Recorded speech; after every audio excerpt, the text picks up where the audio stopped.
तो स्टार्ट करते हैं अगला topic, rank of a matrix.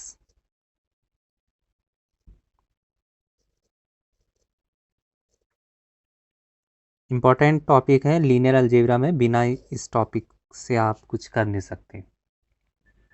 जैसे हमने इससे पहले डिटर्मिनेंट पढ़ा था। डिटर्मिनेंट एक बहुत स्पेशल नंबर है जो हमें काफ़ी इन्फॉर्मेशन देता है कि वो डिटर्मिनेंट कैसा है, किस टाइप का उसका नेचर है, जैसे वो सिंगुलर है या नहीं, इन्वर्टिबल है या नहीं। इन्वर्टिबिलिटी को अगर देखना हो तो डिटर्मिनेंट हमें बहुत ज़्यादा हेल्प करता है। तो सिमिलरली एक अनदर नंबर है किस्मैटिक्स का रैंक। इसकी स्पेशलिटी क्या है, इसका यूज, इसका application system of linear equation में देखने को मिलते हैं। बेसिकली करता क्या है ये जो रैंक है, कोई भी मैट्रिक्स अगर हमारे पास है ह्यूज साइज का n क्रॉस n, या फिर एक पर्टिकुलर एग्जांपल मैं आपके सामने रखूं 1 2 3 0 1 2 2 4 6, ये मेरे पास एक 3 क्रॉस 3 की एक मैट्रिक्स है A। अब इस मैट्रिक्स में अगर आप नोटिस करेंगे, इसमें जो एंट्रीज हैं या फिर जो इसमें रोज या कॉलम्स हैं, क्योंकि रोज कॉलम का बड़ा इंपॉर्टेंट रोल होगा आगे, स्पेशली रोज का हम सिस्टम ऑफ लीनियर इक्वेशंस में देखेंगे भी इसको। इसमें जो थर्ड रो है ना, वो फर्स्ट रो का ट्वाइस है। अगर आप नोटिस करेंगे तो इसका मतलब ये जो थर्ड रो है इसको तो जनरेट किया जा सकता है with the help of first row. तो इसका इंडिपेंडेंस अपना कोई खास रोल है नहीं। ये डुप्लीकेट रो हम इसको एक रफ लैंग्वेज में बोल सकते हैं, because it is generated by the first row. First का ट्वाइस करेंगे थर्ड रो बन जाएगी। तो इस रो का इस मैट्रिक्स में कोई खास रोल नहीं है जब हम इसको सिस्टम ऑफ लीनियर इक्वेशंस में यूज करते हैं रैंक को। तो एक्चुअली मैं जो इसमें काम की रोज हैं, जो इंडिपेंडेंट रोज हैं, ये दो ही हैं। ये जो थर्ड रो लिखी थी ये तो एक्स्ट्रा स्पेस ऑक्यूपाई कर रही थी, और इसमें इंडिपेंडेंट रो दो हैं, और यही इसकी अभी रफली जान लीजिए इसकी रैंक भी है, रैंक ऑफ अ मैट्रिक्स। तो रैंक एक ऐसा नंबर, कितनी है इसकी, 2 है। अभी मैंने डिफाइन नहीं करा उसको, लेकिन जान लीजिए ऐसी 2 है। तो एक्चुअली हो क्या रहा है, जो रैंक है वो आपके मैट्रिक्स के एक्चुअल साइज को बताता है। एक बड़ी सी मैट्रिक्स लिखी होगी, उसमें कई सारी डिपेंडेंसी होगी कई रोज की, तो हमें उसका एक्चुअल साइज चाहिए, तो वो हमें रैंक प्रोवाइड करता है। तो रैंक एक ऐसा नंबर है जो हमें इंफॉर्मेशन देता है कि इस ह्यूज मैट्रिक्स में का एक्चुअल साइज क्या है। तो यही चीज़ हम यहाँ पर आज के लेक्चर में हम केवल इसको कैलकुलेट कैसे करते हैं ये सीखेंगे। इसके एप्लीकेशंस पे बात हम अगले लेक्चर में करेंगे। तो पहले रैंक के बारे में जान लीजिए। अब रैंक को अभी हमने रफली डिफाइन करा, अब ऑफिशियली डिफाइन करते हैं इसको फॉर्मली, कि बताएंगे कैसे कि कितने इसमें ओरिजिनल रोज हैं, कितने जो डुप्लीकेट रो हैं उसको हम कैसे देखेंगे। तो वही हम आज के लेक्चर में सीखेंगे भी। पहले इसकी डेफिनेशन लिख लीजिए, रैंक होती क्या है।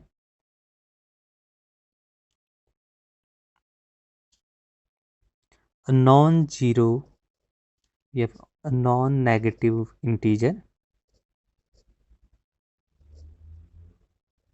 जीरो नहीं negative integer, R is said to be rank of any matrix A।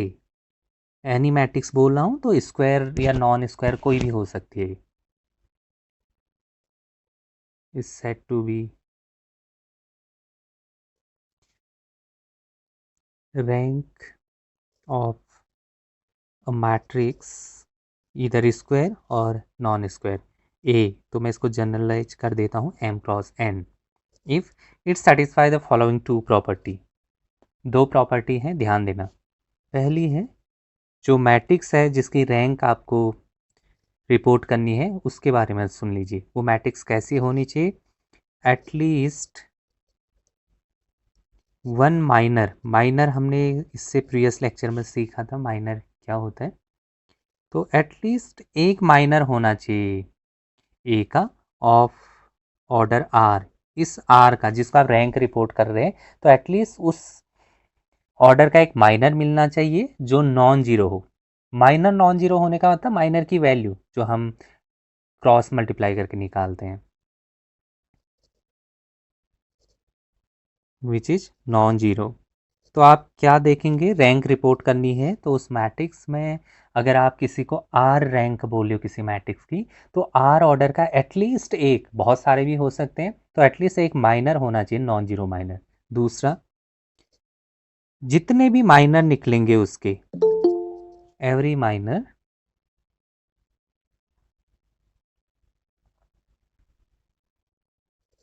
Of A of order greater than R, जो आर रैंक रिपोर्ट कर रहे हो उससे बड़े ऑर्डर के जो भी माइनर होंगे, अगर एग्जिस्ट करे तो, कई बार नहीं भी कर सकते हैं, अगर एग्जिस्ट करे तो वो माइनर जीरो होने चाहिए, तो तब हम बोलते हैं ये आर किसी मैट्रिक्स की रैंक है। इन दोनों कंडीशन को अगर आप साइमल्टेनियसली नोटिस करोगे, तो condition first and to together implies, ये हमें क्या बताता है, ये बताता है कि जो रैंक है, and it is denoted by, rank को हम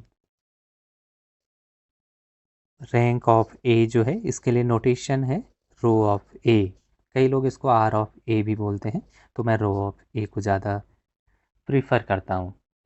तो ये फर्स्ट और सेकंड कंडीशन दोनों को क्लब करिए, तो ये कह क्या रहा है, ये बोला कि order of highest order non singular सब मैट्रिक्स ऑफ ए, यही तो बोला है, कंडीशन फर्स्ट और सेकंड को एक साथ मर्ज करने की कोशिश करेंगे तो यही आपको दिखेगा। तो order of the highest order non singular सब मैट्रिक्स ऑफ ए, ये माइनर क्या होते हैं, बेसिकली एक सब मैट्रिक्स ही तो होती है, तो दिस इज द रैंक। अब इसी डेफिनेशन के लिए पे एक छोटा सा एग्जाम्पल इसको अप्लाई करते हैं, कहना क्या चाह रहा हूँ मैं।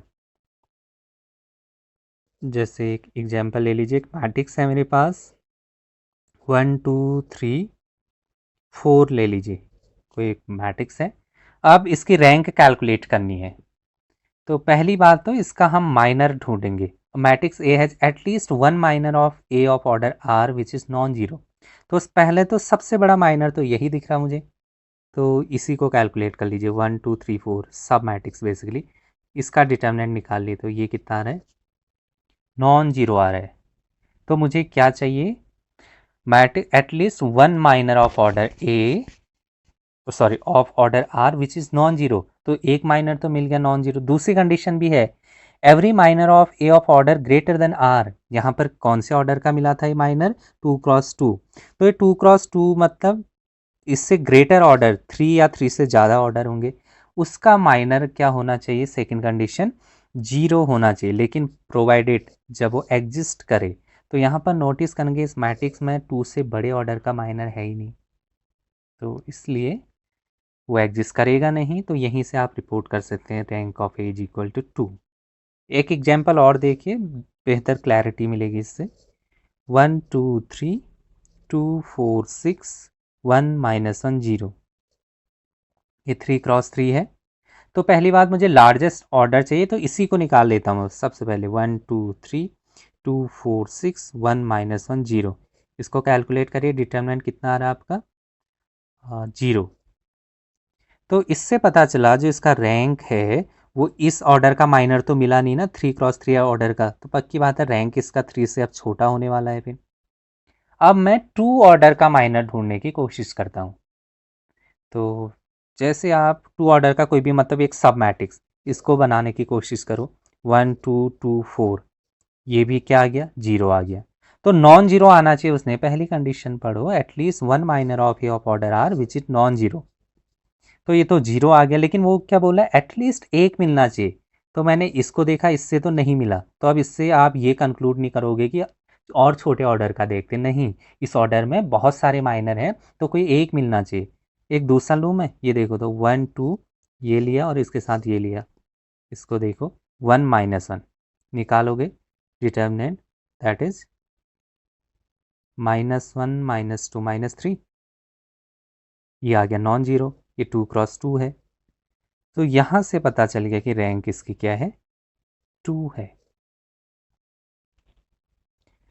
अब यहाँ पर थोड़ा सा मैंने बड़ा ऑर्डर आपको दे दिया, 4x4, तो उसके माइनर या उसके सब मैट्रिसेस तो बहुत सारे बनेंगे। हो सकता है कि वो लास्ट चॉइस थी जहाँ पर वो माइनर नॉन जीरो आ रहा था और आप वहाँ पे बहुत लेट में पहुँचे, क्योंकि बहुत पॉसिबल माइनर निकलेंगे ना 4x4 के। तो इसने कुल मिलाकर अगर आप नोटिस करेंगे तो टाइम बहुत ज़्यादा ले लेना है। इस मेथड का यूज करके अगर आप रैंक निकालेंगे तो एक टाइम टेकिंग, एक लेबोरियस वर्क है ये। तो इसलिए हम इसका यूज बिल्कुल भी नहीं करेंगे रैंक निकालते समय। जो हम अनदर मेथड है जो काफ़ी सही मेथड है रैंक निकालने की, बहुत जल्दी रिस्पॉन्ड भी करती है, तो हम उस मेथड पे फोकस करते हैं, मेथड 2, जिससे हम रैंक निकालेंगे। अच्छा, एक चीज़ मैं आपको, हमने मैट्रिक्स में भी बात करी थी, एक बार और डिस्कस कर लेते हैं, एलिमेंट्री ऑपरेशंस या एलिमेंट्री ट्रांसफॉर्मेशन क्या क्या होते हैं। 3 टाइप के होते हैं। पहली बात तो फर्स्ट वाला क्या होता है, जो भी आपका आर आई है, कोई रो या फिर कोई कॉलम को आप इंटरचेंज कर सकते हो, ये एलिमेंट्री ट्रांसफॉर्मेशन है। या फिर सिमिलरली इसको कॉलम में पे भी किया जा सकता है। सी जो डबल साइडेड एरो जब लगा रखा है मतलब ये इंटरचेंजेबल है। दूसरा ट्रांसफॉर्मेशन, किसी भी रो को आप के टाइम्स मल्टीप्लाई कर सकते हो। थर्ड ट्रांसफॉर्मेशन, किसी भी रो को आप उस रो में किसी अनदर रो का मल्टीपल ऐड कर सकते हो। ये सिमिलरली यही कॉलम में भी लग जाएंगे, इनकी जगह आप कॉलम का भी यूज़ कर सकते हैं। तो जब ये सारे ऑपरेशन रो में लगते हैं तो इनको हम एलिमेंट्री रो ट्रांसफॉर्मेशन या एलिमेंट्री रो ऑपरेशन बोलते हैं। अगर ये सारे कॉलम में लगे तो हम इनको एलिमेंट्री कॉलम ट्रांसफॉर्मेशन या एलिमेंट्री कॉलम ऑपरेशन बोलते हैं। मैं ये बता रहा हूँ यहाँ पर कि ये जो ऑपरेशन है इनको एलिमेंट्री बोला जाता है। ये मैट्रिक्स पे क्या इफ़ेक्ट डालते हैं क्या नहीं डालते हैं उस पर मैं बिल्कुल भी बात नहीं कर रहा हूँ। अब कहीं पर बोला जाए कि व्हाट इज एलिमेंट्री ट्रांसफॉर्मेशन तो ये 3 होंगे, पहली बात तो। अब रैंक में जैसे हमने डिटर्मिनेंट निकाला था, वहाँ पर अगर मैंने ये बोला कि एलिमेंट्री ट्रांसफॉर्मेशन लगा के डिटर्मिनेंट निकालिए और डिटर्मिनेंट पे कोई इफेक्ट पड़ेगा या नहीं पड़ेगा, इसकी मैंने बात ही नहीं करी। हमने डिटर्मिनेंट में देखा था कि कौन सा सुटेबल ट्रांसफॉर्मेशन चाहिए हमें कि जो डिटर्मिनेंट को की वैल्यू को रिटेन रखता हो, चेंज नहीं करता है, डज नॉट ऑल्टर। ये तीनों में से सभी नहीं बोला था मैंने। अब यहाँ पर ये जो ऑपरेशंस हैं एलिमेंट्री ट्रांसफॉर्मेशन है, हम रैंक निकालते समय किसी मैट्रिक्स में लगा सकते हैं। और पहला इंफॉर्मेशन यही है, पहली इंफॉर्मेशन, कि अगर आप किसी मैट्रिक्स की रैंक निकालते समय ये एलिमेंट्री ट्रांसफॉर्मेशन अप्लाई करते हैं तो ये उस मैट्रिक्स की रैंक को चेंज नहीं करता है। इट मीन्स अगर कोई आपके पास एक ओरिजिनल मैट्रिक्स ए है, उसको आपने एलिमेंट्री ट्रांसफॉर्मेशन लगा के चेंज कर दिया है, तो ये जो अनदर मैट्रिक्स आई, ये ट्रांसफॉर्मेशन की हेल्प से जो ट्रांसफॉर्म होके आई है, इस मैट्रिक्स की भी जो रैंक होगी वो ओरिजिनल मैट्रिक्स ए के ही बराबर होगी। तो इससे ये जो ऑपरेशन है ये हमें ये परमिट देते हैं कि किसी मैट्रिक्स पे आप ये ट्रांसफॉर्मेशन लगा के उसको थोड़ा सा ओवर सिंप्लीफाइड फॉर्मेट में ले आइए, जिससे आपको रैंक को रिपोर्ट करने में हेल्प मिले। तो हम इसी आइडिया को यहाँ पर यूज भी करेंगे। तो सेकेंड मेथड है उसमें हम इसका यूज करेंगे, this is the echelon form. किसी मैट्रिक्स की एशलन फॉर्म क्या होती है वो हम यहाँ पर देखते हैं। अच्छा, मैं इसको जस्ट एक एग्जांपल से समझाता हूँ। इसकी जो प्रॉपर डेफिनेशन है दुनिया भर की बुक्स में आपको हर बुक में लिखी हुई मिलेगी, तो उस पर मैं नहीं जा रहा हूँ। मैं थोड़ा सा प्रैक्टिकली इसको ले जा रहा हूँ कि कैसे हम कोई matrix elementary form, sorry echelon form में है या नहीं, ये हम कैसे देखेंगे। तो एशलन फॉर्म होती क्या है बेसिकली, कुछ एग्जाम्पल मैं आपके सामने रखता हूँ, उससे बात क्लियर हो जाएगी। मतलब ये जो जीरो बनाने का जो पैटर्न है काइंड ऑफ ट्रायंगुलर टाइप का दिखना चाहिए आपको। थर्ड एग्जाम्पल में और समझिए, फर्स्ट रो को पकड़िए, ठीक है, उसके नीचे ठीक एक जीरो है, यस ऑफ कोर्स है। अब उसके नीचे सारे जीरो दिखने चाहिए, वो दिख भी रहे हैं। इसके बाद जहाँ पर जो जीरो वाला था ये तो ओके हो गया, इसके जस्ट सेकेंड रो में इससे एक्स्ट्रा जीरो एक और होना चाहिए एटलीस्ट। तो यहाँ पर ये तो जीरो है, इसके राइट में यहाँ पर भी जीरो है, ओके।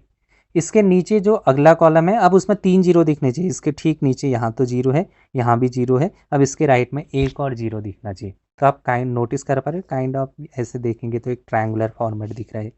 तो yes, this is the echelon form, ये फॉर्म आपकी एशलन फॉर्म है। अच्छा, यहाँ पर भी फोकस करेंगे, ये भी आपको ट्रायंगुलर टाइप का दिख रहा है। फर्स्ट वाले में जो भी था यहाँ जीरो था, इसके ठीक नीचे जीरो, राइट में एक और जीरो है, तो ये भी आपका एशलन फॉर्म है। लास्ट वाले में देखो, इसको पिक कर लिया प्योर, इसके ठीक नीचे एक जीरो, ठीक हो गया। इसके ठीक नीचे मुझे एक जीरो चाहिए, बाकी कहीं पर कितने भी जीरो हैं उसको मुझे देखना ही नहीं है, तो मतलब ये रो भी ओके होगी। अब इसके बाद जो नेक्स्ट रो है उसको ओके कब करोगे, जब पहले में ठीक नीचे तो जीरो हो, उसके राइट में एक जीरो और हो। ऑल्दो उसके बाद कितने भी जीरो हो मुझे उसको से कोई मतलब नहीं है, जीरो हो या नॉन जीरो, मुझे जितने चाहिए उतने ही डिमांड पे मैं फोकस करूंगा, जितनी डिमांड है। दिस इज ओके, इस रो को भी ओके करिए। अब नेक्स्ट वाले में ठीक फर्स्ट में जीरो, इसके नीचे जीरो, एक और राइट में जीरो चाहिए, यस है, तो ये भी ओके हो गया। मैं फिर से बोल रहा हूँ, उससे आगे कितने जीरो हैं कितने नॉन जीरो हैं उससे मतलब नहीं है, जितना ये एशलन फॉर्म डिमांड करता है उतना ही हम नोटिस भी करेंगे। सो ये भी आपकी एशलन फॉर्म है। समझ में आया ये एशलन फॉर्म में बना कैसे रहा हूँ, किसको कह रहा हूँ?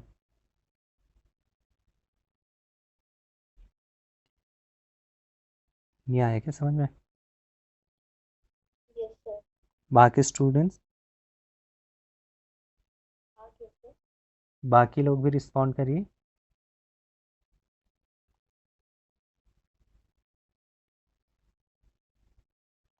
बाकी गॉट इट सर। ओके, ठीक है। ये एस्टन फॉर्म कौन कौन से हैं? स्क्वायर मैट्रिक्स रेक्टेंगुलर मैट्रिक्स में भी हो सकता है। कैसे भी हो सकता है, कोई भी मैट्रिक्स। यहाँ नोटिस करिए डेफिनेशन में जब भी हम रैंक बोल रहे हैं तो वो रैंक के लिए एक्चुअली मैंने स्क्वायर है। स्क्वायर मैट्रिक्स नहीं लिखी है, जनरल मैट्रिक्स है, चाहे स्क्वायर हो या नॉन स्क्वायर हो, रैंक हर मैट्रिक्स का निकाला जा सकता है। रैंक बेसिकली उसका एक्चुअल साइज होता है, तो साइज तो कैसा भी हो सकता है एम क्रॉस एन ऑर्डर का। सो ये तीनों एस्टन फॉर्म है, कौन से वाले, ये जो मैंने टिक करे हैं, दिस वन, ये फर्स्ट सेकंड थर्ड, ये तीनों एस्टन फॉर्म है। तो जैसे एस्टन फॉर्म में आपने रिड्यूस कर दी वहीं पर रुक जाइए। अब इसमें होता क्या है, एस्टन फॉर्म आपको रैंक कैसे बताती है, इसमें जितने भी नॉन जीरो रोज होंगे उसको हम रैंक बोलते हैं इसी मैट्रिक्स का। इसमें बताओ कितने नॉन जीरो रो हैं, पहली row non zero, second row non zero. अच्छा, नॉन जीरो रो का मतलब उस रो में सारे, सॉरी, उस रो में एटलीस्ट एक एलिमेंट नॉन जीरो मिल जाना चाहिए, तब हम उसको नॉन जीरो रो बोलते हैं। जीरो रो का मतलब रो के हर एक एलिमेंट जीरो होना चाहिए। तो नॉन जीरो रो कितने हैं इसके, 3 नॉन जीरो रो हैं, तो यही इस मैट्रिक्स की रैंक होगी। एग्जाम्पल 2 में आइए, इसमें नॉन जीरो रो कितने हैं, first second third, 3 non zero row हैं, तो यही इस मैट्रिक्स की रैंक होगी। एग्जाम्पल 3 में 1 2 3 4 नॉन जीरो रो हैं, तो यही इस रैंक की, सॉरी, इस मैट्रिक्स की रैंक है। तो इन शॉर्ट, एशलन फॉर्म में रिड्यूस करिए किसी मैट्रिक्स को और उसमें रिपोर्ट करिए कितने नॉन जीरो रोज हैं। वो number of non zero rows in echelon form is nothing but rank of a matrix. तो मेथड 2 का हम इसी का यूज भी करेंगे। Number of non zero rows in echelon form is nothing but rank of a matrix। इस method का हम यूज करेंगे रैंक को कैलकुलेट करने में। वो जो फर्स्ट बट डेफिनेशन है वो वाली मेथड, वो काम की नहीं है, वो बहुत ज़्यादा टाइम ले लेती है, तो हम हमेशा इसका यूज करेंगे। ये जो रिडक्शन करना है एशलन फॉर्म में लीनियर अलजेब्रा में, ये बड़ा इंपॉर्टेंट रोल प्ले करता है, इसका हम बहुत ज़्यादा यूज भी करेंगे। फर्स्ट हाफ में स्पेशली इसी का यूज चल रहा होगा। फर्स्ट हाफ क्यों बोल रहा हूँ मैं, हमारी जो लीनियर अलजेब्रा है वो 2 पार्ट में चलेगी, फर्स्ट हाफ और सेकेंड हाफ। फर्स्ट हाफ में जो हम अभी पढ़ रहे हैं, हमारा मेन मोटिव जो है वो A X equal to B type की इक्वेशंस को सॉल्व करना है। हमारा पूरा फोकस फर्स्ट हाफ का ऐसा रहेगा। सेकंड हाफ का जो सेंट्रल आइडिया है वो है A X equal to lambda X type की इक्वेशन को सॉल्व करना। तो अल्टीमेटली लीनियर अलजेब्रा दो पार्ट्स में ब्रेक होती है, first half and second half. एक तो इस तरीके के इक्वेशंस के बारे में डिस्कस करना और दूसरा इस तरीके के इक्वेशन के बारे में डिस्कस करना। तो दो अप्रोच। तो जब भी लीनियर अलजेब्रा से कोई क्वेश्चन आए तो उसको देख लेना वो फर्स्ट हाफ में है या सेकंड हाफ में है। मतलब लीनियर अलजेब्रा के मैक्सिमम क्वेश्चन इन्हीं दो अप्रोच से होंगे। फर्स्ट हाफ वाली अप्रोच क्या है, जिसमें आप matrices, determinant, rank, more important rank की हेल्प से हम इसको डील करेंगे। मेजर सेंट्रल रोल इस हाफ में जो प्ले करेगा दैट इज द रैंक। और सेकंड हाफ में जो इंपॉर्टेंट रोल प्ले करेगा that is the eigen values.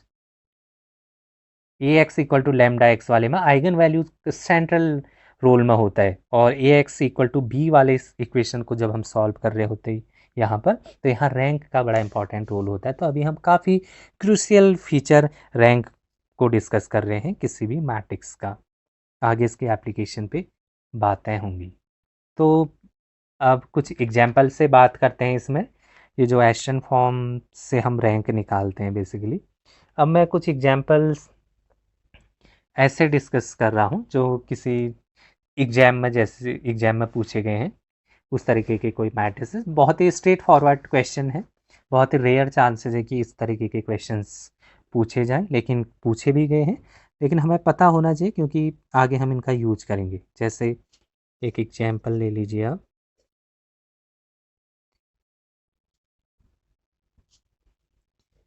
Late m is equal to 4 2 1 3 6 3 4 7 2 1 0 1, then the rank of m is option A 4, option B 3, option C 2, option D 1। ये question है, इसकी हमें rank report करनी है।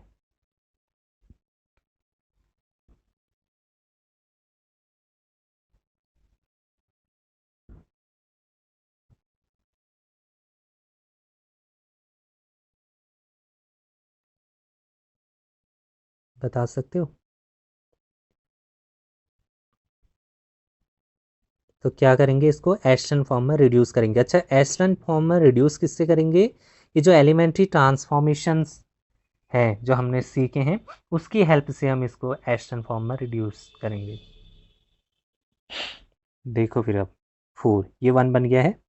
अब ध्यान रखिए इसमें यहाँ पर 0 चाहिए तो इसको इसकी हेल्प से बनाए क्योंकि नई रो बनी है। तो क्या हो जाएगी, R2 is replaced by R2 minus 6R1, तभी तो 0 बनेगा ये।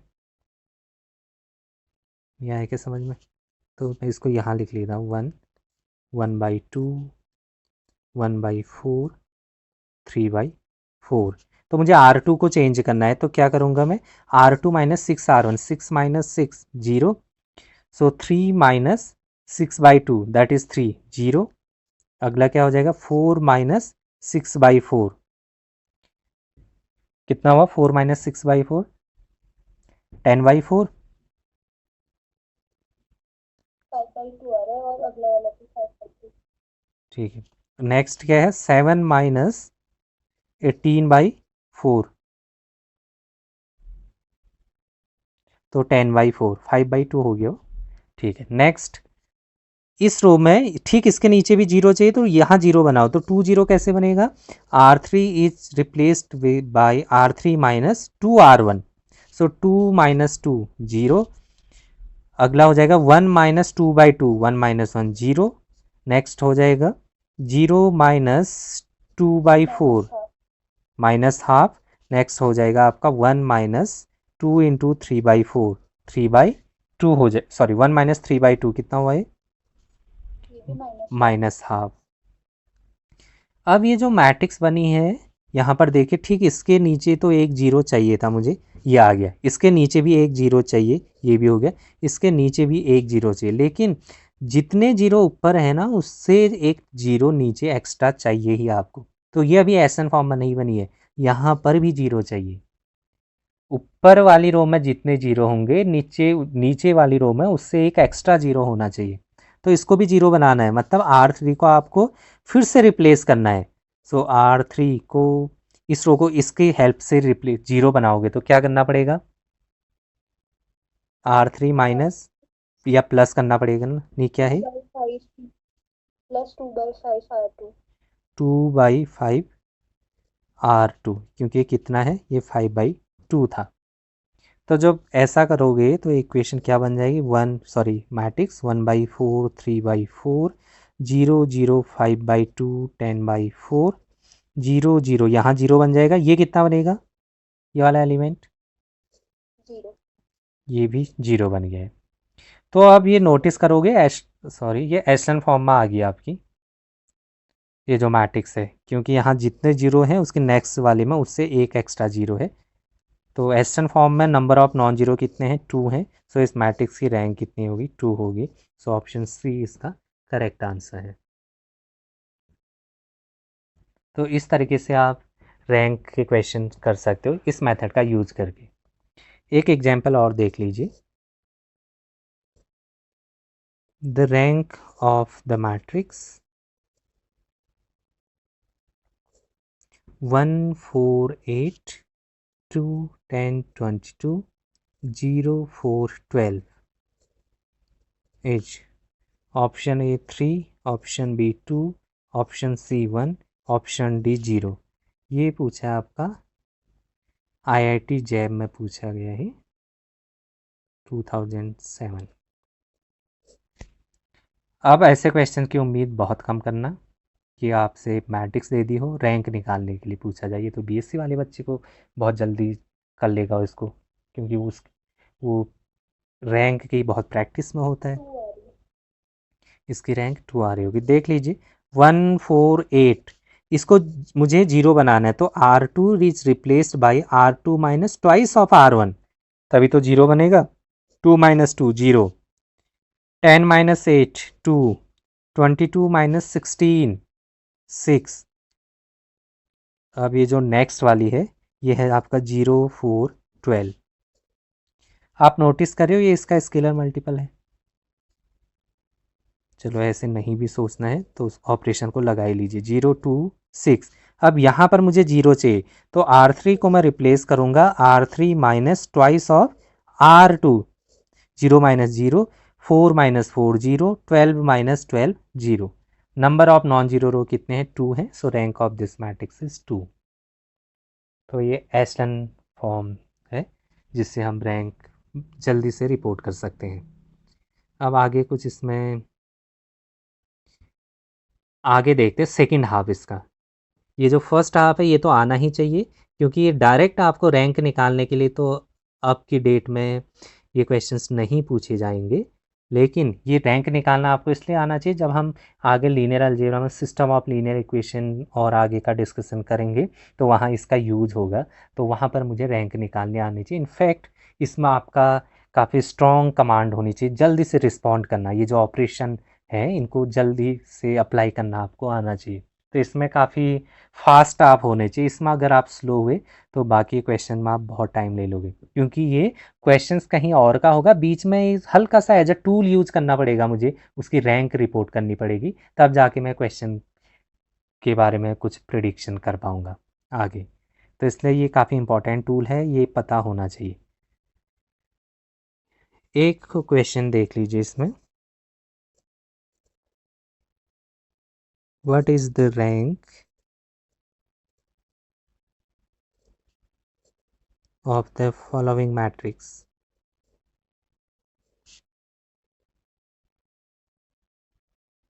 मैट्रिक्स पर ध्यान दीजिए, किस टाइप की मैट्रिक्स दी है।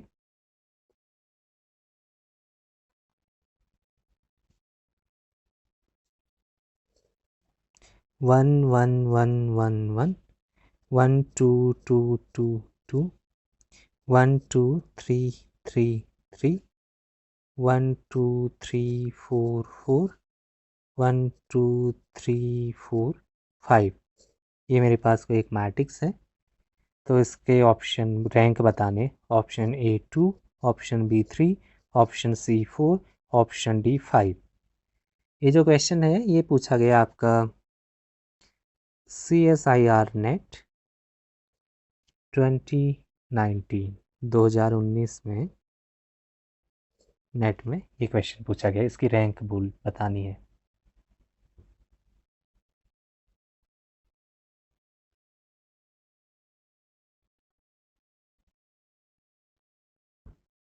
चलिए ट्राई करिए इसको सभी लोग। आइडिया बहुत ही कॉमन है, एशेलन फॉर्म में रिड्यूस करना है और उसमें नंबर ऑफ नॉन जीरो रो को पिक करना है आपको।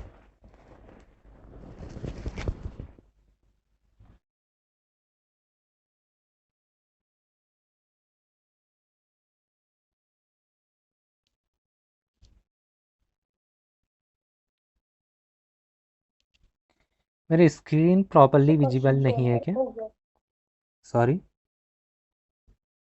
अब दिख रहा है।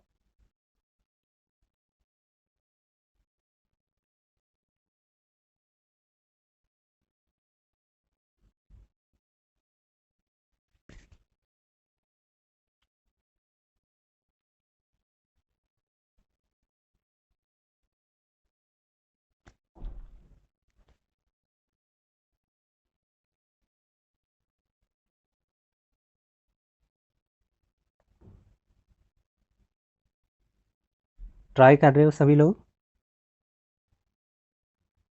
Yes sir.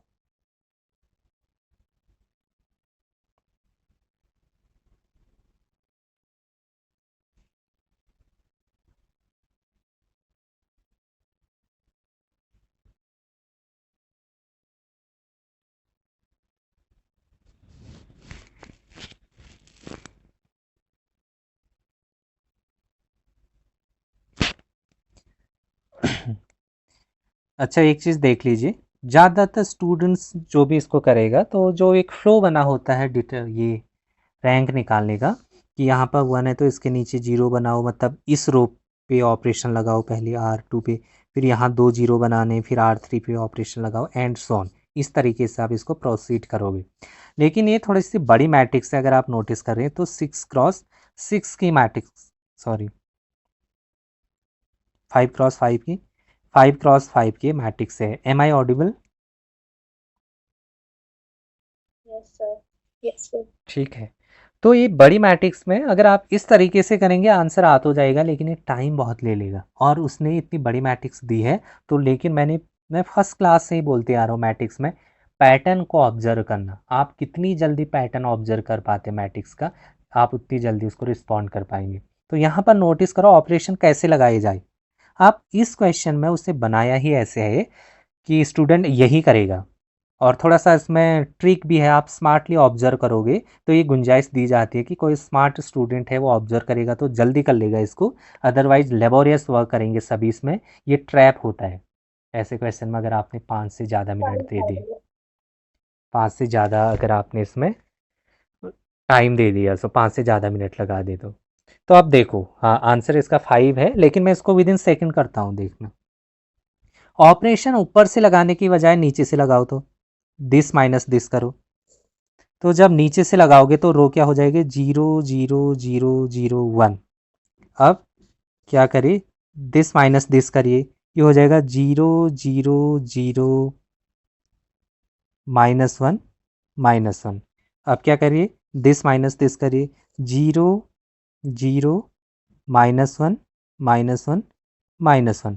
अब क्या करिए, दिस माइनस दिस करिए, 0 -1 -1 -1 -1। पहली रो यही है, नोटिस कर रहे हो एशन फॉर्म में आ गई।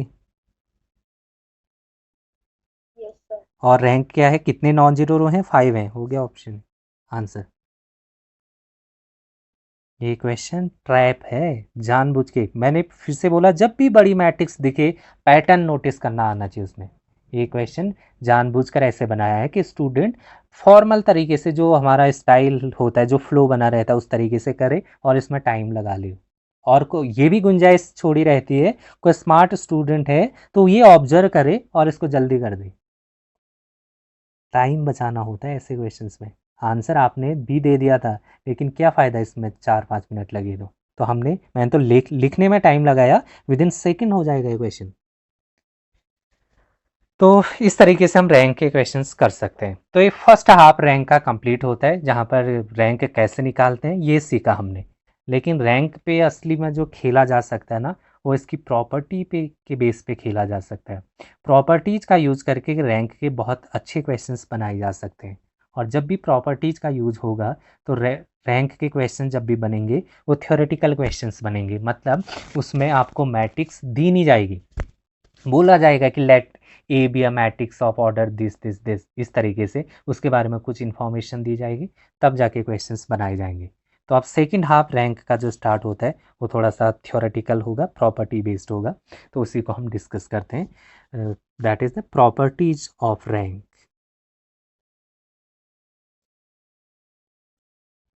काफ़ी इंपॉर्टेंट है ये, ध्यान देना। इसकी प्रॉपर्टी पता होना चाहिए, क्योंकि हमारा जो लीनियर अलजेब्रा का फर्स्ट हाफ है A X equal to B, और सेकेंड हाफ जो चलेगा हमारा A X equal to lambda X, यहाँ पर पूरा का पूरा मेजर रोल रैंक ही प्ले करेगा। तो इसकी प्रॉपर्टीज आपको अच्छे से पता होनी चाहिए। पहली बात तो हम जब भी रैंक निकालेंगे किसी भी मैट्रिक्स का, सपोज मेरे पास A is the M cross N matrix, कोई जनरल मैट्रिक्स मेरे पास है, तो रैंक हमेशा जो भी होता है आपका एम और एन, नंबर ऑफ रोज और नंबर ऑफ कॉलम में से मिनिमम होगा।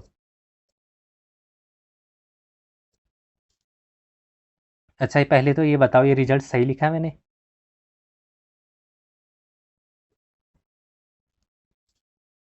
ये करे, इक्वालिटी नहीं, उससे कम भी हो सकता है। इस रिजल्ट का यूज आप ऐसे कर सकते हो, 1 2 3 4 1 6, ये 2 क्रॉस 3 की है, तो इसका रैंक निकालना है, तो रैंक तो आप निकाल दोगे, लेकिन खाली इन्फॉर्मेशन आप ये दे सकते हो कि इसकी रैंक 2 या 2 से छोटी होगी, क्योंकि इन दोनों में से मिनिमम।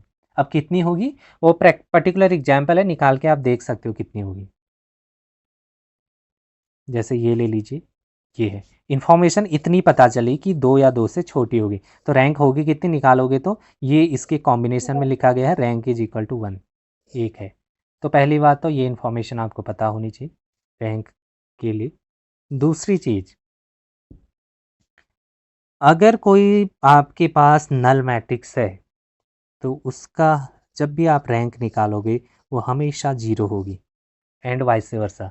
जीरो मैट्रिक्स की रैंक हमेशा जीरो होती है। या फिर अगर कोई मैट्रिक्स दी है, let A be a square matrix such that whose rank is zero, this implies matrix is zero. Third देखिए, the rank of every non zero matrix, अगर कोई नॉन जीरो मैट्रिक्स है तो तब क्या होगा, फर्स्ट रिजल्ट तो ये बोलता है कि एक जीरो मैट्रिक्स है तो रैंक उसका जीरो होगा। अगर नॉन जीरो मैट्रिक्स है तो फिर उसकी रैंक कुछ भी हो सकती है, ग्रेटर देन 1, 1 से बड़ी कोई भी नंबर उसका रैंक हो सकता है। नेक्स्ट, अच्छा अब मैं इसको कनेक्ट कर रहा हूँ आपका डिटर्मिनेंट के साथ। अगर किसी मैट्रिक्स की डिटर्मिनेंट नॉन जीरो है, तो इसका मतलब है कि उस मैट्रिक्स का जो रैंक है वो आपका n है, और डिटर्मिनेंट है तो इसका मतलब स्क्वायर मैट्रिक्स रही होगी पक्का ही। तो स्क्वायर मैट्रिक्स में जो जो भी उसका नंबर ऑफ रोज या नंबर ऑफ कॉलम है वही उसकी रैंक हो जाएगी। दिस इम्प्लाइज डिटर्मिनेंट जीरो होने का मतलब क्या होता है, ए इज इन्वर्टिबल, जहाँ पर जो ए है ये n क्रॉस n मैट्रिक्स है, स्क्वायर मैट्रिक्स है। तो जो रैंक है वो डिटर्मिनेंट के साथ भी लिंक होता है। अगर किसी मैट्रिक्स की रैंक एग्जैक्टली n है, बेसिकली ऑर्डर के बराबर है, स्क्वायर मैट्रिक्स के ऑर्डर के बराबर, तो वो मैट्रिक्स हमेशा इन्वर्टिबल होती है, या फिर ये बोल सकते हैं कि उसका डिटर्मिनेंट नॉन जीरो होता है, या फिर वो मैट्रिक्स नॉन सिंगुलर होती है। फिफ्थ, अगर किसी मैट्रिक्स का डिटर्मिनेंट जीरो हो गया तो तब पक्की बात है, अभी हमने स्टार्टिंग में देखा था दूसरा एग्जाम्पल, उसका जो हमने ग्रेटर ऑर्डर का जो माइनर था वो उसका जीरो आ रहा था, हम उसकी रैंक एन से छोटी होगी यस सबसे। एग्जैक्टली, हम उसके फिर किसके सब मैट्रिक्स पे आए थे, तो उसकी रैंक एन से छोटी होगी। ये भी किसके लिए है, ये सारे एन क्रॉस एन, क्योंकि डिटर्मिनेंट की बात हो रही है, तो एन क्रॉस एन। तो ये रिजल्ट आप नोटिस कर पा रहे हो, ये लिंक्ड हो रहा है रैंक और डिटर्मिनेंट के साथ। रैंक एन है तो मैट्रिक्स इन्वर्टिबल है, रैंक एन से छोटी है दैट इज ऑर्डर से छोटी है, तो मैट्रिक्स क्या है, सिंगुलर है, नॉन इन्वर्टिबल है।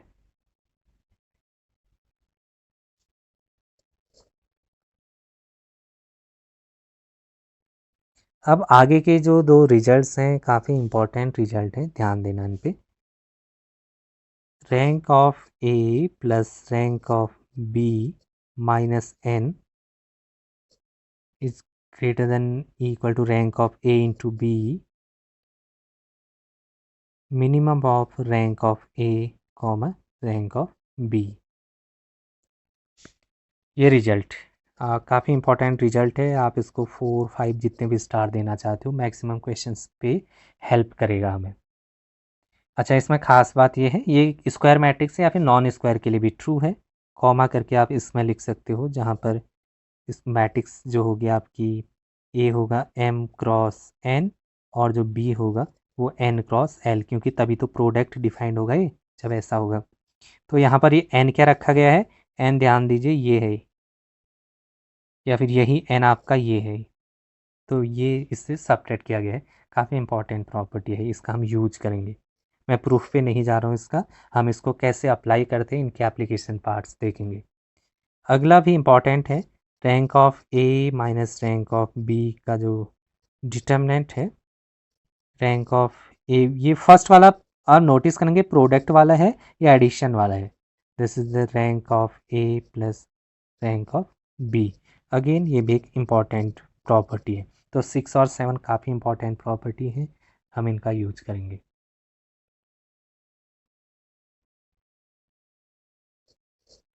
बस 10 से 11 प्रॉपर्टी हैं, ये याद रखें, सारे क्वेश्चन आपके हो जाएंगे रैंक से रिलेटेड, लेकिन ये प्रॉपर्टी आपको पता होनी चाहिए। इसमें थोड़ा सा हम स्टार्टिंग में काम भी करेंगे कैसे इनको अप्लाई किया जाएगा।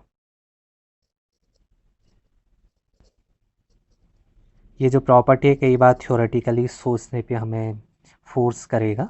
If a matrix A is multiplied by a non singular matrix, non singular matrix मतलब जिसका डिटर्मिनेंट नॉन जीरो है, ऐसी मैट्रिक्स मतलब जिसका जो इन्वर्टिबल मैट्रिक्स है, उससे मल्टीप्लाई करोगे आप, किसी मैट्रिक्स को किसी इन्वर्टिबल मैट्रिक्स से मल्टीप्लाई करोगे, तो जो ओरिजिनल मैट्रिक्स ए है उसका रैंक चेंज नहीं होता है। इंपॉर्टेंट प्रॉपर्टी है ये, rank of A does not alter, इसका भी यूज होगा। नेक्स्ट प्रॉपर्टी, ये भी इंपॉर्टेंट प्रॉपर्टी है, इस पे बेस्ड कई बार न्यूमेरिक थ्योरेटिकल क्वेश्चंस। ऊपर वाले पॉइंट में आई थिंक ये होना चाहिए था, rank of their product does not alter. नहीं नहीं नहीं, इस दैट इज, इसका मतलब ये है रैंक ऑफ ए निकाल रहे हो और रैंक ए को आपने किसी नॉन सिंगुलर मैट्रिक्स से मल्टीप्लाई कर दिया, जहाँ पर बी क्या है, नॉन सिंगुलर मैट्रिक्स है, तो इनका रैंक पे कोई चेंज नहीं होता है, दोनों रैंक सेम होते हैं। हाँ मतलब एक ही रैंक तो एक ही रहेगी ना, और एक ही ए बी के इक्वल आ रही है, दैट मीन्स ए बी का रैंक चेंज नहीं हो रहा आफ्टर मल्टीप्लिकेशन।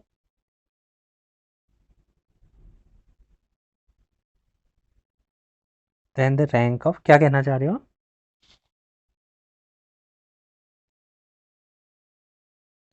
हाँ आ गया समझ। कुछ गलत लिखा है क्या मैंने, आ गया। ठीक है। नेक्स्ट प्रॉपर्टी है, ए मेरे पास कोई एक मैट्रिक्स है एंड बी एक अनदर मैट्रिक्स है N cross N, such that जब इनका प्रोडक्ट करें तो आइडेंटिटी आना चाहिए। इंपॉर्टेंट प्रॉपर्टी है, इस पे कई बार न्यूमेरिकल बने हैं। देन ये जो इंडिविजुअल मैट्रिसेस हैं इनका रैंक ये होता है, ये क्या लिखा है मैंने, ये है यहाँ पर एल क्या है, ये फर्स्ट रो का, फर्स्ट मैट्रिक्स का नंबर ऑफ रोज जो है और सेकंड मैट्रिक्स का नंबर ऑफ कॉलम, ये इनके इंडिविजुअल रैंक्स हो जाते हैं। तो इस पे बहुत बढ़िया थ्योरेटिकल क्वेश्चंस बने हुए हैं। एक दो प्रॉपर्टी और देख लीजिए। रैंक ऑफ के ए, किसी मैट्रिक्स को स्केलर से मल्टीप्लाई करते हो तो वो स्केलर बाहर निकल जाता है रैंक ऑफ ए, जैसे आपका मैट्रिक्स में निकलता है प्रोडक्ट में। एक चीज़ और, रैंक ऑफ ए बी करो या रैंक ऑफ बी ए करो, ये दोनों मैट्रिसेस आप कम्यूट नहीं करते इन जनरल, तो इनके रैंक पे भी इफेक्ट दिखता है, तो ये इक्वल नहीं होते हैं। नेक्स्ट प्रॉपर्टी, किसी मैट्रिक्स का रैंक निकालो या फिर उसके ट्रांसपोज का रैंक निकालो इक्वल होते हैं, या फिर ये बड़ी इंपॉर्टेंट मैट्रिक्स होती है, इस पर हमने पहले भी बात करी थी। ये सारे मैट्रिसेस के जो रैंक हैं ये सब इक्वल होते हैं। ये कुछ 12 प्रॉपर्टीज़ हैं, ये पता होने चाहिए, सारे क्वेश्चंस इनसे बन जाएंगे। तो कहीं पर भी कोई ये यूज हो सकता है। ज़्यादा बढ़िया क्वेश्चन कई बार इन प्रॉपर्टीज से बनते, बाकी छोटी छोटी इन्फॉर्मेशन को हम लीनियर अलजेब्रा में हर जगह कहीं ना कहीं यूज करेंगे, कई ऑप्शन को रिजेक्ट करने में इन प्रॉपर्टीज का हम यूज करेंगे, तो ये इन्फॉर्मेशन पता होनी चाहिए। तो अब हमने क्या कर दिया, रैंक और डिटर्मिनेंट को काफ़ी हद तक हमने मिक्स कर दिया है। तो रैंक डिटर्मिनेंट के बारे में कई बार हम रैंक की हेल्प से कुछ इन्फॉर्मेशन लेंगे, और कई बार हम डिटर्मिनेंट की हेल्प से रैंक के बारे में कुछ इन्फॉर्मेशन कलेक्ट करेंगे। तो इस तरीके का काम भी हम यहाँ पर करेंगे। एक चीज़ और, एक छोटी सी डेफिनेशन है, ऑल्दो हम इसको डिस्कस करेंगे जब हम वेक्टर स्पेस पढ़ेंगे, तो लीनियर ट्रांसफॉर्म वेक्टर स्पेस में वहाँ हम इसको डिटेल में डिस्कस करेंगे। नलिटी ऑफ अ मैट्रिक्स, फिलहाल के लिए थोड़ा सा इसको यहाँ पर देख लीजिए। मेरे पास कोई एक मैट्रिक्स है ए एम क्रॉस एन की, एंड इसके जो रैंक है वो मेरे पास आर है, तो इसकी जो नलिटी होती है, nullity of A is nothing but N, इसको अच्छा नोटेशन क्या है इसका, nullity of A is defined है एन माइनस आर, एन क्या है, ये कॉलम्स हैं और आर मैट्रिक्स की रैंक है। तो ये आपकी नलिटी होती किसी भी मैट्रिक्स के लिए। इसमें रैंक नलिटी थ्योरम है, हम इसका ज़्यादा यूज़ लीनियर ट्रांसफॉर्मेशन इसमें हम इसको डिटेल से पढ़ेंगे, लेकिन यहाँ पर भी देख लीजिए रैंक नलिटी थ्योरम, ये मैट्रिक्स वर्जन है रैंक नलिटी थ्योरम का। लीनियर ट्रांसफॉर्मेशन का वर्जन हम वहीं पर देखेंगे जब हम लीनियर ट्रांसफॉर्मेशन वाला चैप्टर पढ़ेंगे। तो मैट्रिक्स वर्जन में रैंक नलिटी थ्योरम क्या होती है, किसी मैट्रिक्स की रैंक और उस मैट्रिक्स की नलिटी का सम जो होता है नंबर ऑफ कॉलम के बराबर होता है, दैट इज एन। एन क्या है, एन ये है मैट्रिक्स का, अगर आप नोटिस कर पा रहे हो तो that is number of columns. बस इतना काफ़ी है इसमें। अब इन रिजल्ट्स का यूज करते हैं सॉरी, इन रिजल्ट्स के लिए तैयार हो जाइए। अब ये रिजल्ट्स आपके माइंड में होनी चाहिए। अच्छा, स्टार्टिंग में ज़रूरी नहीं एकदम से आपको ये याद हो। तो ये जो रैंक के रिजल्ट्स हैं, ये सारे रिजल्ट 12 रिजल्ट्स हैं कुल, एक पेज में आ जाएंगे, तो एक पेज में इसको नोट डाउन करिए, और इनकी ज़रूरत अब आगे बार बार पड़ेगी, तो ये आपको पता होनी चाहिए। तो इस पर थोड़ा सा काम करना आप शुरू करेंगे। जैसे कुछ क्वेश्चंस, अब ये जो सेक्शन सेकंड पार्ट है, मैंने बोला था इसमें सारे थ्योरेटिकल क्वेश्चन होंगे, मतलब आपको अब मैट्रिक्स गिवन नहीं होगी कि ये मैट्रिक्स, अब इसके रैंक के बारे में कमेंट करिए। अगर मैट्रिक्स गिवन है तो हमने इससे पहले कैलकुलेशन सीख ली है कैसे रैंक निकालते हैं। अब क्वेश्चन देखिए किस तरीके से बनेंगे। If A and B are 3x3 real matrices such that rank of AB is equal to 1, then rank of BA cannot be option A 0, option B 1, option C 2, option D 3। ये question पूछा है IIT jam में।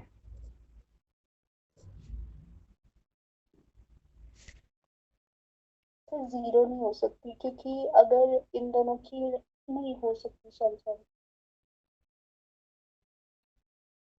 बाकी लोग भी involve होइए, बाकी लोग भी बताइए चल क्या रहा है।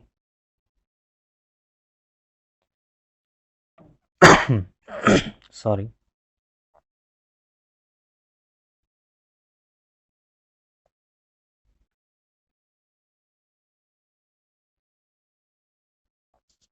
अच्छा कि पहली बात तो ए बी के बारे में इंफॉर्मेशन है मुझे।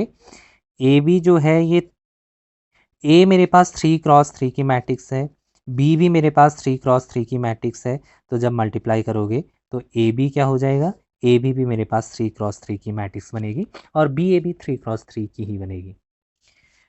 ये एक मैट्रिक्स है सच दैट इसकी इसने रैंक दी है, rank of A B is equal to 1।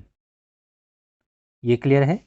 और जो 3 के बराबर नहीं है, जो ऑर्डर है, तो पक्की बात है इसका जो रैंक है वो ऑर्डर से, मतलब जो भी इनमें मिनिमम था एम और एन, उनसे छोटा या बराबर होना चाहिए बाय डेफिनेशन, तो यहाँ पर छोटा है। तो जब भी ऑर्डर के से छोटा रैंक हुआ तो वहाँ से कंक्लूड करते हैं कि डिटर्मिनेंट उस मैट्रिक्स का क्या होता है, जीरो होता है। प्रॉपर्टी ये देखिए, मैं वही बोल रहा हूँ, कोई भी यूज हो सकता है। ये देखो, जब भी रैंक ऑर्डर से छोटी हो तो डिटर्मिनेंट हमेशा जीरो होता है यूजिंग दिस प्रॉपर्टी। और हम ये भी जानते हैं कि मैट्रिक्स का डिटर्मिनेंट, अगर ए का determinant, sorry matrix A B का जो डिटर्मिनेंट होता है और मैट्रिक्स बी ए का डिटर्मिनेंट होता है, क्या दोनों इक्वल होते हैं? Yes sir. तो यहाँ से पता चल गया कि determinant of B A equal to zero. तो सेम लॉजिक, जब इसका डिटर्मिनेंट था तो रैंक, आप रैंक इसकी क्या थी, 3 तो नहीं थी, 3 से कम कुछ भी हो सकती है। तो सिमिलरली ये भी डिटर्मिनेंट जीरो आ गया और ये 3x3 का था। तो पक्की बात है जो इसका रैंक होगा बी ए, ये 3 तो नहीं होगा, 3 से कम हो सकता कुछ भी। तो कैन नॉट भी बोला है इसने ऑप्शन में, तो option D is the correct answer. समझ में आया? Yes sir. बाकी स्टूडेंट्स, बाकी बोलो भाई, समझ में आया ये? Yes sir. अच्छा, अगर ये समझ में आया तो एक क्वेश्चन और देखिए फिर इस पे बेस्ड क्वेश्चन है आपका। Let P and Q be two real matrices of size 6x4 and 5x4 respectively. If rank of Q is equal to 4 and rank of QP is equal to 2, then rank of P is। Again ये IIT jam में पूछा गया question है, 2017।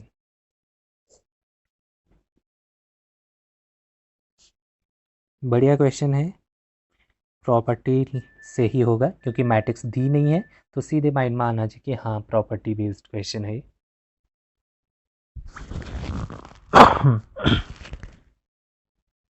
तो sir rank of P is less than equal to 4 होगा। Rank और फिर less than equal to 4 नहीं, मुझे एग्जैक्ट कमेंट करना है इसकी रैंक क्या होगी।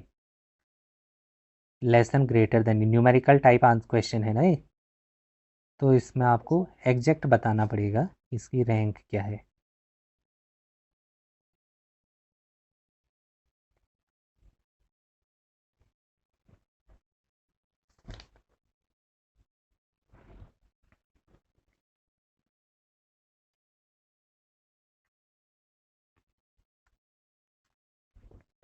सभी लोग सोचिए इसके बारे में।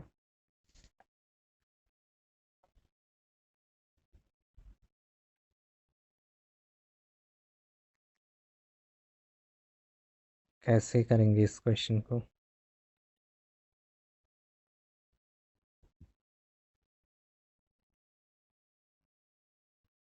सर ये पी क्यू को ए मान के फिर ए ट्रांसपोज ऐसे करके कुछ कर सकते हैं। नहीं, देखो कैसे करें इसको। जो मैट्रिक्स P है इसका साइज क्या है, 4x6 का ये साइज है। सॉरी, 6 कितना कह रहे हो? उसकी रैंक 4 या 4 से कम हो सकती है। ये दो, मैंने इनका साइज ले लिया पहली बात तो। ठीक है, पी और क्यू का जो साइज़ लिखा है ये मैंने ले लिया है। अब यहाँ से उसने इन्फॉर्मेशन भी दी है मुझे। इन्फॉर्मेशन क्या दी है? क्यू की रैंक बोला गया है कितनी है। तो इसका 2 आएगा आंसर। क्यू की रैंक है आपकी, कहीं पर लिखा है, यस 4 है। ये इन्फॉर्मेशन मुझे यहाँ पर ऑलरेडी गिवन है। रैंक इसकी इतनी है। और क्या क्या इन्फॉर्मेशन है? रैंक ऑफ क्यूपी भी मुझे दिया है, दैट इज़ 2। और रैंक ऑफ पी के बारे में बताना है। तब जब ऐसा बताना है, कुछ प्रोडक्ट वाला इन्फॉर्मेशन मुझे दिया है और कुछ इंडिविजुअल मैट्रिक्स के रैंक दी है, तो आप नोटिस कर पा रहे हैं ऐसा कोई रिजल्ट था यहाँ पर।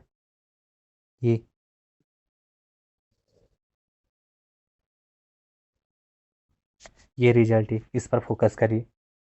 प्रोडक्ट है ना यहाँ पर, तो इसमें डेटा प्लग इन करूँगा तो कुछ निकल के आएगा। तो पहले मैं इस पार्ट को ले लेता हूँ, rank of A plus rank of B minus N वाला जो है। Rank of A plus rank of B minus N, rank of QP बोला है उसने, QP minimum of rank of Q comma rank of P, ये information. तो पहले जब आप इस पार्ट को लोगे तो rank of A, sorry A क्यों लिखा मैं, पी और क्यू के फॉर्म में लिख लेता हूँ इसको, क्यू रैंक ऑफ पी। ठीक है, कोई इन्फॉर्मेशन दी है, yes rank of Q 4 plus rank of P, यही तो निकालनी है, माइनस एन। ये एन क्या होता है इसमें? 4 जो कॉमन होता है। यस, जो उसमें दो प्रोडक्ट के लिए जो कॉमन है, तो यहाँ पर आप नोटिस कर पा रहे हो that is 4। Rank of Q P, ये क्यू पी भी दिया है इसने, दिस इज 2, तो इससे ये कैंसिल आउट हो गया, तो rank of P greater less than equal to 2। एक इन्फॉर्मेशन ये मिली। अब यहाँ से भी मिलेगी, देख लीजिए। तो यहाँ से सॉल्व करोगे, रैंक ऑफ क्यू पी कितना है, 4, this is the minimum of rank of Q, that is 4 comma rank of P. तो इस इनइक्वालिटी को ध्यान से सुनिए, इन दोनों का जो मिनिमम होगा वो क्या होना चाहिए, 4 से बड़ा इन दोनों का मिनिमम। और 4 से बड़ा है तो 4 तो हो नहीं सकता, तो मिनिमम जो भी होगा, मतलब वो पक्की बात है, रैंक ऑफ पी जो है वो 2 या 2 से ग्रेटर होना चाहिए। ये कैसे लिख दिया मैंने, इसको समझा दो चलो। सर क्योंकि क्यू का रैंक यहाँ से ये रैंक पी है जो ये लेस देन इक्वल टू 2 आ रहा है इधर से। और यहाँ पे फिर क्यू यस का 4 है एग्जैक्टली, तो मिनिमम से। यस यहाँ से कितना आ रहा है, 2 आ रहा है, और यहाँ से ये क्या है, मिनिमम ऑफ दिस है, तो इसके हेल्प से आपने ये लिख लिया। तो इन दोनों को इक्वेट करोगे तो ये हो जाएगा, rank of P is exactly 2। एक लेस देन इक्वल टू 2 कह रहा है, दूसरा ग्रेटर देन इक्वल टू 2 कह रहा है, तो उनके बीच में सैंडविच करेगा, तो 2 इसका करेक्ट आंसर है। तो इसमें प्रॉपर्टी का बढ़िया यूज किया गया है, तो ये ध्यान देने वाली चीज़ है इसमें।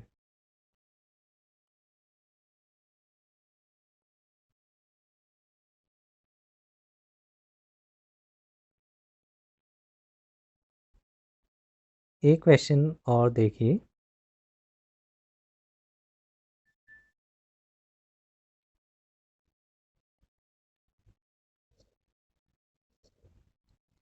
let A comma B be n cross n real matrices,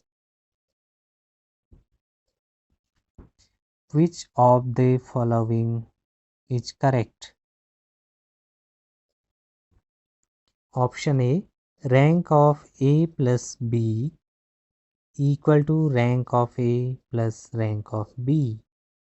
Option B, rank of A plus B is equal to maximum of rank of A comma rank of B.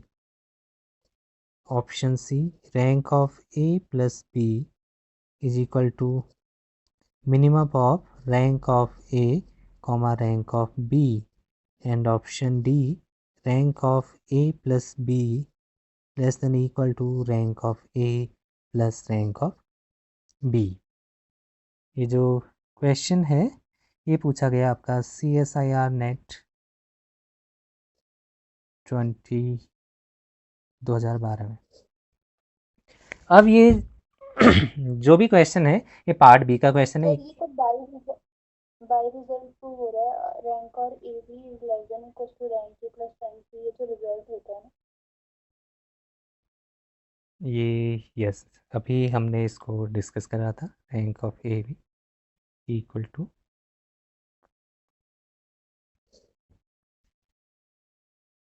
Less than equal to rank of A plus rank of B.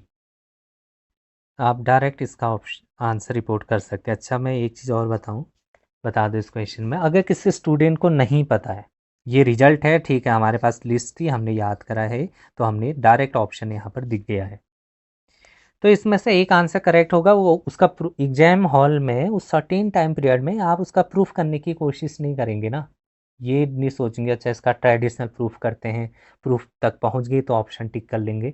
ऐसा आपने कर भी दिया तो 10 minute 15 minute लगा भी दिए तो नुकसान ही करोगे आप इससे।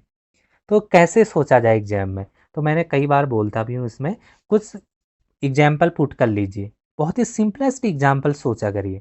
तो जैसे एक मैट्रिक्स ए ए ले लेता हूँ मैं, आइडेंटिटी आइडेंटिटी, और माइनस आइडेंटिटी। यस बी आप माइनस आइडेंटिटी ले लीजिए, ये सोचता हूँ जरा। अब इसकी रैंक पता है, आइडेंटिटी की रैंक कितनी होती है, एन क्रॉस एन ऑर्डर है, तो आप कोई भी सिंपल सा ले लीजिए, 2 क्रॉस 2 फिक्स कर दीजिए इसको, एन इक्वल टू 2, तो 2 क्रॉस 2 की वजह से इसका रैंक 2 हो जाएगा, और इसका रैंक कितना हो जाएगा, ये भी 2 हो जाएगा।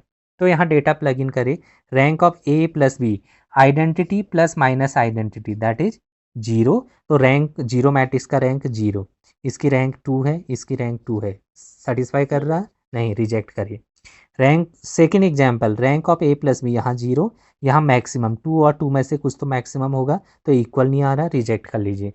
अगेन यहाँ पर ए प्लस बी की रैंक 0, यहाँ 2 और 2 मिनिमम 2 होगा, इक्वल नहीं आ रहा, रिजेक्ट कर लीजिए, चौथा ऑटोमेटिक करेक्ट।